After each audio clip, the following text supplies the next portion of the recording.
općenito o korištenju usluga udruga.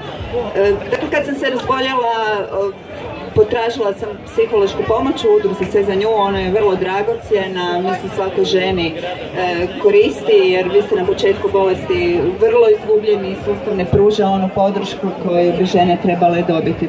A onda sam s vremenom nekako vidjela, htjela sam dati nešto više od sebe.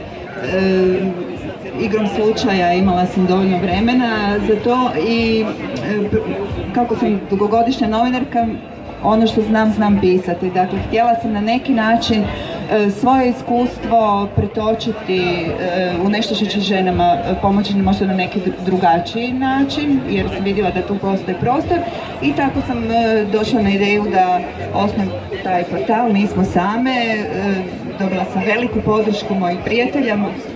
Moram spomenuti moju prijateljicu Maju Dodić koja mi je pomogla i u osmišljavanju portala i kreativno i PR-u malo kako predočiti i predstaviti sebe. I evo, osnova je znači da žene pišu svoje priče, mislim da je to vrlo korisno i samim ženama.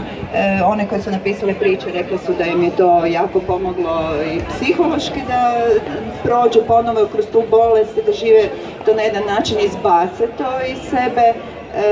Tu postoji cijeli niz stručnjaka koji volontiraju, pišu tekstove za Nismo sami, a svima njima na tome beskreno zahvaljujem i evo, nadam se i dalje da ćemo se širiti.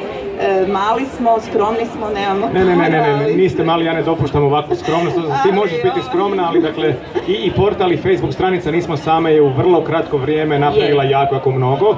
Ključ je u tome da jako puno žena koje su preboljele rak, koje su pobjedile, pišu u ih formi, bez uljepšavanja, spominjući možda one stvari koje su im bile izazovne, ali i brojne stvari koje su im pomogle da pobjede i to je toliko čista, kristalizirana inspiracija da stvarno zaslužuje svaku pohvalu i siguran sam da si ti u prvoj godini rada jako ponosna što ste sve postigli. Pa hvala. Ono što me najviše hrani to je kad mi žene kažu, znači ja sam ponosna na sebe, napisala sam priču koju sam ostavila svojoj djeci, moja djeca će imati nešto posebno, poklon neki posebni od mene. Mislim, to je stvarno nešto predivno kad vam žena to kaže ili kad vam ujutro dobijem poruku, ne znam, počinjem dan sa stranicom, živim za novu priču. Mogu reći da mi se javljaju i potpuno zdravi ljudi, sveučilišni profesori koji kažu da prate, čitaju, da ih te priče... Mislim, to je cilj, da razmišljamo o svom zdravlju prije nego što se razbolimo. Apsolutno.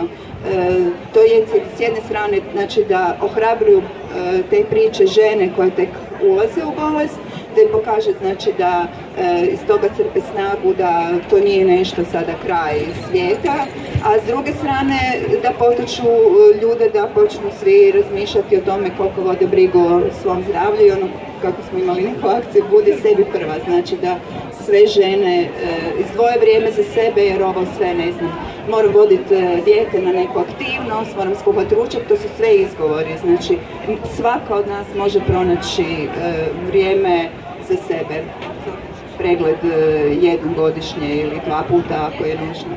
Hvala ti puno, dakle Ivana Kalođera, Facebook stranica, portal Nismo same, dakle ne mi smo same nego nismo, negacija.